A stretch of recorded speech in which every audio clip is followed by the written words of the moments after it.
Arfabi, kabarnya mereka semua baik, sudah punya kehidupan masing-masing.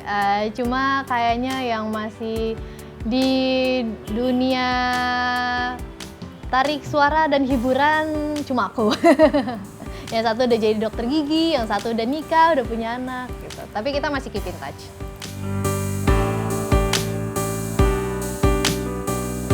Oh iya, aku udah lupa sih, tapi yang pasti waktu itu aku masih kelas 4 atau 5 SD deh kalau nggak salah. Itu emang zaman-zamannya bidadari itu kan emang waktu generasi aku masih pada di sekolah dasar ya. Jadi iya sih, jadi itu adalah pertama kalinya aku masuk ke dunia peran, itu di sinetron Bidadari itu. Waktu itu jadi teman-temannya Lala, waktu itu Lalanya masih diperankan oleh Marsyanda.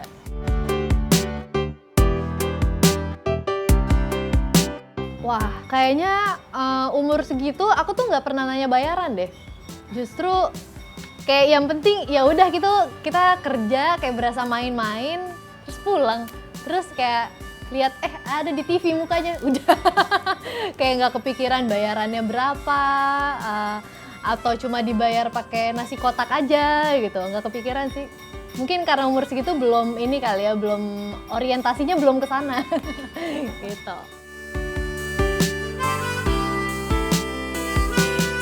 Sebenarnya sih emang pertama pengen nyobain sekolah negeri, kedua pengen nyobain sekolah di Jakarta. Karena rumah aku kan kayak daerah perimeter gitu loh, kayak Bekasi enggak, Jakarta enggak gitu, jadi kayak nggak diakui sama mana-mana. Jadi biar ada pengakuan pengen ke sekolah yang beneran di Jakarta gitu. Jadi ya udah akhirnya memutuskan untuk ke salah satu sekolah yang emang waktu itu juga pada zaman aku SMA itu adalah salah satu sekolah favorit untuk sekolah negeri. Terus aku juga emang dari SMP tuh aku udah mikir gitu, oh mau SMA di sini, nanti kuliahnya mau di sini. Jadi kayaknya kans terbesar untuk masuk ke kampus yang aku pengen itu kalau aku SMA di sana gitu. Jadi masuklah aku ke sana.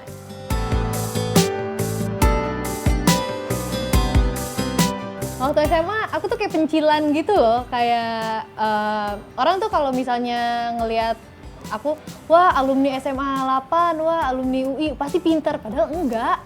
Kayak jadi kayak waktu SMA tuh banyak banget, kayak aku punya teman-teman nih, sebelum misalnya besok nih kita ada ujian apa, terus kayak teman-teman aku, ayo kita pergi makan, yuk kita pergi nonton, ayo kan besok ujian, udah kita nggak usah belajar. Oke bener ya, kita nggak usah belajar, besoknya cuma gue yang remedial. Gue nggak ngerti kenapa. Tapi ya itu kayak gue alami selama di SMA itu, gue mengalami banget jadinya anak pencilan yang kayak yang lain tuh selalu berhasil gitu. Gue ngeliatin mereka lagi jalan-jalan di koridor, gue lagi ngambil ulangan perbaikan di dalam kelas gitu. Lumayan sedih sih, tapi untungnya menyenangkan.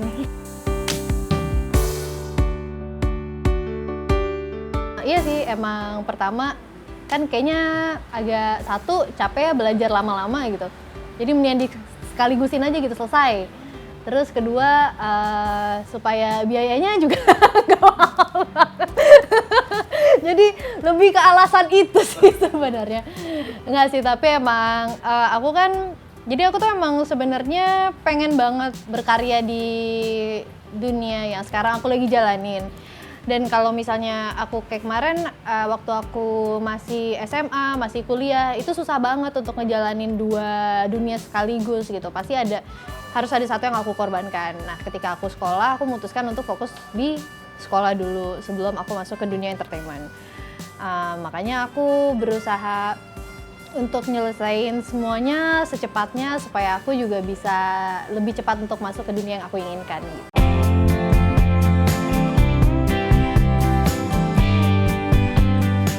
Sebenarnya itu CEO cuma nama.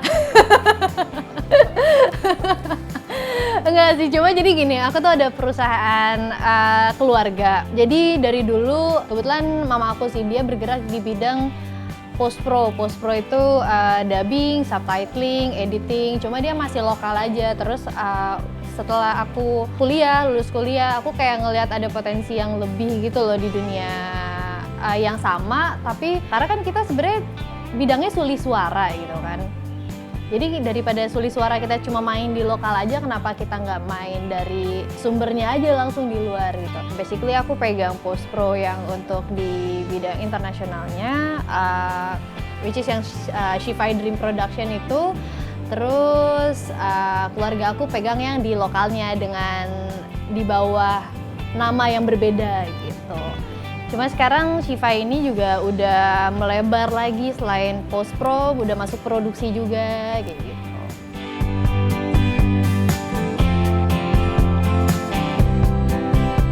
Kalau untuk internasional kita biasanya kayak HBO atau Net Geo, channel-channel seperti itu sih biasanya. Terus mungkin dulu yang punya anak kecil yang lagi nonton video ini mungkin suka nonton Masha and the Bear, itu kita langsung Suli suarakan dari Rusianya, Indonesianya yang resminya dari kita gitu.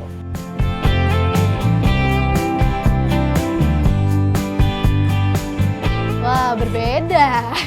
Kan kalau di dunia entertainment itu kan langsung ke saya tuh, ya kan?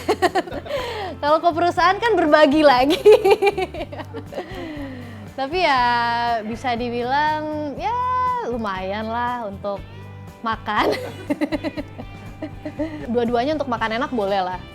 Bisa lah kita seminggu sekali pergi makan enak.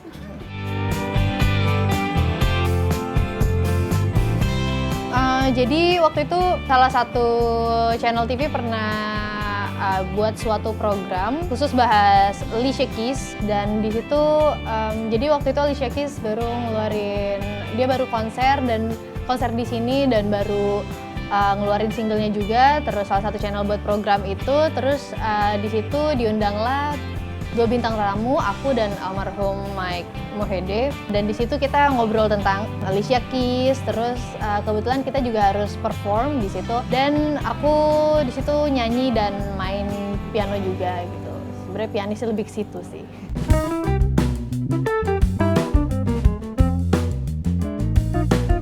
Gimana ya? Ini sebenarnya agak aneh juga karena kita nggak pernah satu kerjaan sebelumnya, cuma emang ketika itu kita lagi berada di satu PH yang sama, dan karena di PH itu kan kita pertemanannya juga ya dia lagi gitu. Jadi awalnya justru aku kenalnya lewat temen aku yang satu, sekarang aku malah deketnya sama mereka gitu. Cuma enaknya tuh kenapa aku bisa deket sama mereka, karena mereka tuh kayak bisa menerima aku apa adanya gitu loh. Kayak aku kan kalau ngomong kadang-kadang nggak dipikir dulu tuh, kadang-kadang kayak ya udah nggak difilter, tapi mereka nggak pernah sakit hati. Jadi mungkin karena itu mereka deket sama aku gitu.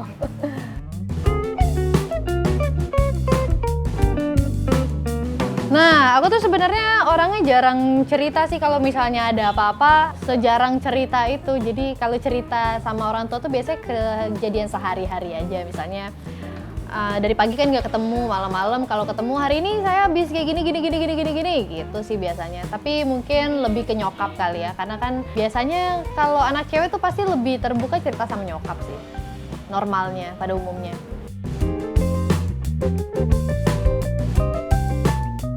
Ya enggak lah, kayak nggak tahu anak-anak masa kini aja, masa cerita semuanya. Aku juga nggak terlalu banyak ada yang dirahasiakan gitu sih, soalnya emang hidupnya ya begini-begini aja.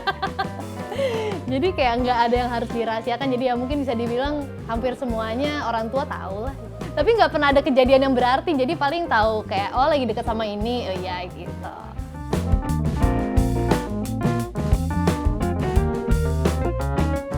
Thank you. Iya, kadonya mana loh? Gak bisa loh cuma dikasih ucapan selamat doang. Gak ada sih. Aku tuh kalau ulang tahun tuh ya, ini tuh kayak udah ada tradisi gitu loh. Di keluarga aku setiap ada yang ulang tahun pasti jam 12 udah ada kue es krim di rumah.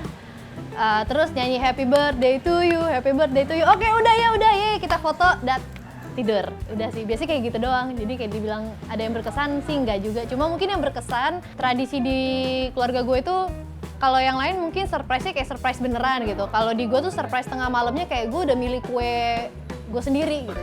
Jadi kayak sehari sebelumnya nih, gue ulang tahun tanggal 24, tanggal 23 udah ditanyain, kita beli kue yuk buat kamu besok ulang tahun. Terus gue yang beli kuenya sendiri. gue aja yang paling berkesan tuh itu tradisinya. Gue belum pernah nemuin ada teman gue yang punya tradisi beli kue sendiri untuk yang ulang tahun. Itu yang berkesan.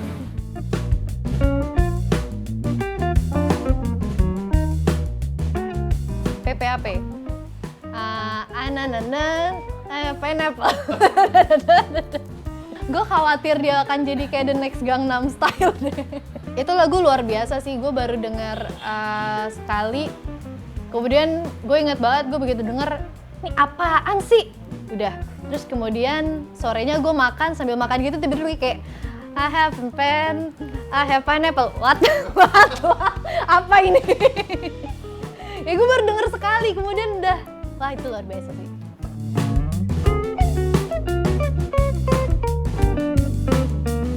Ini konyol borderline on genius sih.